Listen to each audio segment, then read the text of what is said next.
Pemirsa, Ustadz Maher At-Tuwalibi atau Sony Ernata dikabarkan meninggal dunia pada Senin malam. Ustadz Maher meninggal karena sakit. Dikutip dari iNews.id, Ustadz Maher meninggal dunia di Rutan Mabes Polri Jakarta pukul 19 tadi.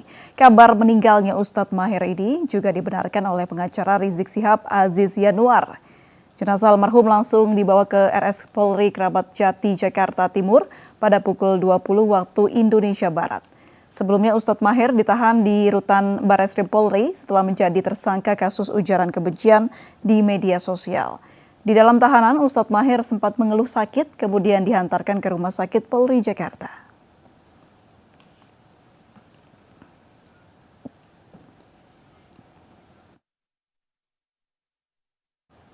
Tiga kasus pelanggaran protokol kesehatan dengan tersangka Rizik Syihab telah dilimpahkan ke Kejaksaan Agung. Tersangka dan barang bukti telah diserahkan kepada Kejagung.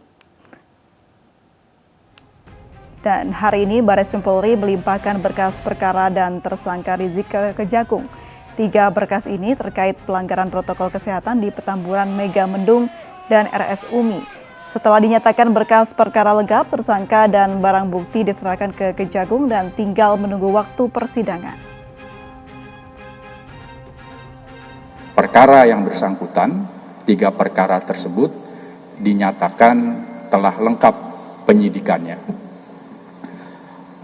Oleh karena itu, pada hari ini, tanggal 8 Februari 2021, tanggung jawab tersangka beserta barang bukti itu telah diserahkan dari penyidik Barreskrim Polri kepada pihak kejaksaan. Tentunya proses lanjut akan ditindaklanjuti oleh kejaksaan untuk menuntaskan kasus protokol kesehatan yang tiga tersebut. Jaksa Pinangki Sirna Malasari divonis 10 tahun penjara dan denda 600 juta rupiah karena terbukti melakukan korupsi dan pencucian uang. Vonis itu lebih berat dari tuntutan jaksa penuntut umum. Terhadap terdakwa tersebut oleh karena itu dengan pidana penjara selama 10 tahun. Majelis Hakim Pengadilan Tindak Pidana Korupsi Jakarta memvonis Jaksa Pinangki Sirna Malasari dengan pidana 10 tahun penjara dan denda 600 juta rupiah subsidiar 6 bulan kurungan. Putusan ini lebih berat dari tuntutan jaksa penuntut umum yang hanya menuntut pidana penjara selama 4 tahun. Majelis Hakim menilai Pinangki terbukti menerima uang suap senilai $450.000 Amerika Serikat dari Joko Chandra melalui Andi Irfan Jaya. Uang tersebut kemudian digunakan Pinangki untuk keperluan pribadinya. Adapun hal yang meringankan diantaranya terdakwa berlaku sopan, menjadi tulang punggung keluarga dan masih memiliki anak berusia 4 tahun.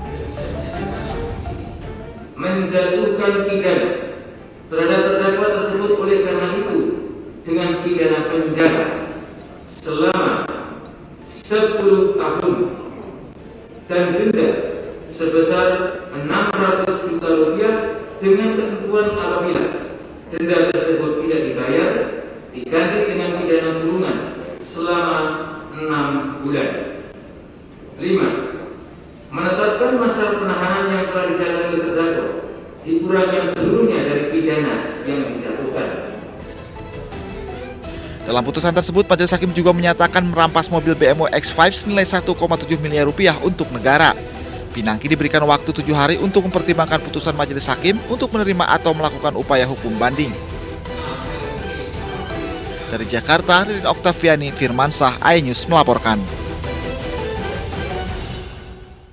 Jaksa Pinangki Sirna Malasari diseret ke meja hijau lantaran terlibat kasus Joko Chandra. Jaksa Pinangki mendapat peran mengurus fatwa Mahkamah Agung agar terpidana korupsi Joko Chandra tidak dieksekusi kejaksaan.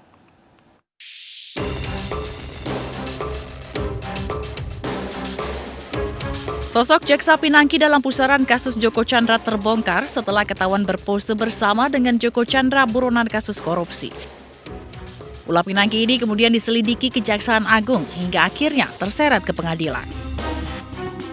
Pertemuan Jaksa Pinangki Sirna Malasari dengan Joko Chandra di luar negeri tahun 2019 ini diduga terkait permintaan pengurusan fatwa Mahkamah Agung. Fatwa berisi agar terpidana korupsi Joko Chandra tidak dieksekusi kejaksaan atas putusan bersalah. Karena perannya itu, Pinangki diduga menerima $500.000 Amerika Serikat atau setara 7,4 miliar rupiah dari Joko Chandra. Tidak hanya Pinangki, jenderal polisi hingga politisi terjerat gurita kasus Joko Chandra. Tim Liputan iNews melaporkan. Jaksa penuntut umum menuntut terdakwa Brigjen Pol Prasetyo Utomo dengan hukuman pidana 2 tahun 6 bulan dan denda 100 juta rupiah karena terbukti korupsi dalam kasus Retotis Joko Chandra. Jaksa juga meminta majelis hakim untuk menolak permohonan justice collaborator yang diajukan terdakwa. Tuntutan didasari oleh keyakinan jaksa atas perbuatan terdakwa dilakukan dengan penuh kesadaran. Perbuatan Brigjen Prasetyo dianggap merusak kepercayaan terhadap penegak hukum. Sementara hal yang meringankan adalah terdakwa mengakui perbuatannya dan meminta maaf.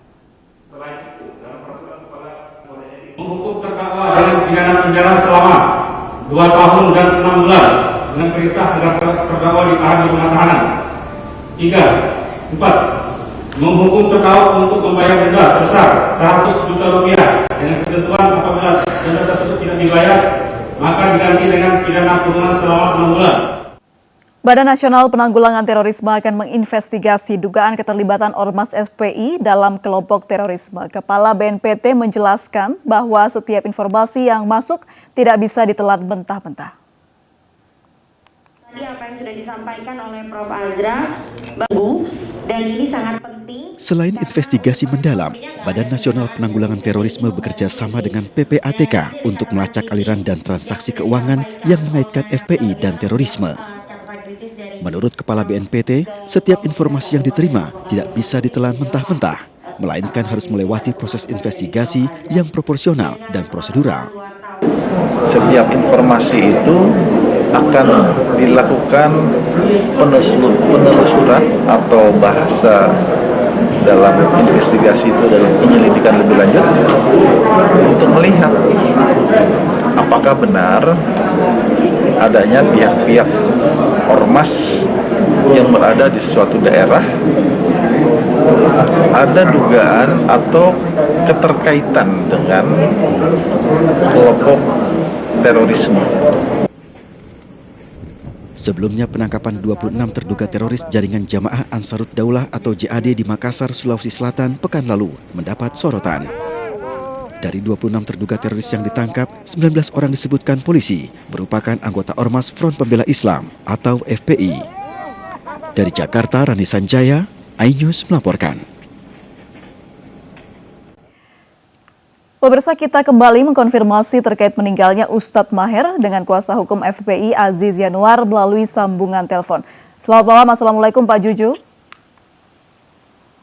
Pak Aziz, Assalamualaikum. Waalaikumsalam warahmatullahi wabarakatuh. Ya.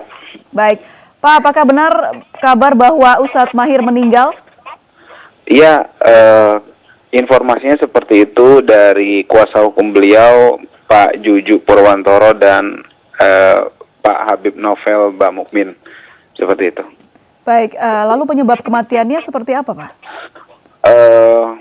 Informasinya sih memang sudah beberapa hari atau mungkin beberapa pekan beliau sakit dan sempat dibawa ke Rumah Sakit Polri. Kami juga turut prihatin, kemudian sedikit banyak mendapatkan beberapa informasi dari tim kuasa hukum beliau.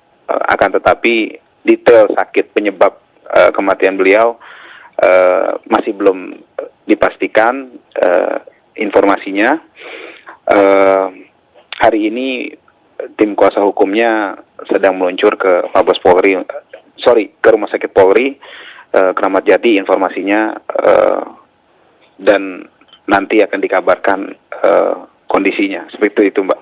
Terakhir, keterangan dari pihak keluarga seperti apa? Mengingat sebelum ini Ustadz Maher menginginkan berpindah rumah sakit di Rumah Sakit Umi, Pak. Informasinya seperti itu dari tim kuasa hukumnya.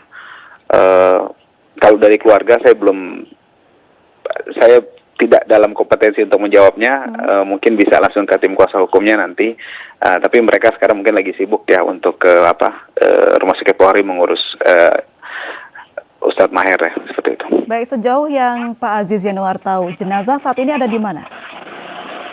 Informasi dari Pak Juju tadi di Rumah Sakit Polri, seperti itu. Di Rumah Sakit Polri. Sudah ada informasi kapan akan dimakamkan? Belum ada. Tadi Pak Juju minta doanya supaya dilancarkan dan kemudian nanti diinformasikan lebih lanjut terkait perkembangannya. Begitu juga melalui Habib Novel Mukmin tadi. Baik, terima kasih banyak Pak Aziz Yanuar. Sama-sama ya. Tim Anyus mengucapkan turut berduka cita yang sedalam atas meninggalnya Ustadz Maher. Salam sehat selalu. Wassalamualaikum Pak Aziz. Menggelar petugas gabungan membuarkan acara resepsi pernikahan di kawasan Jakarta Timur. Kami kembali usai jeda berikut ini.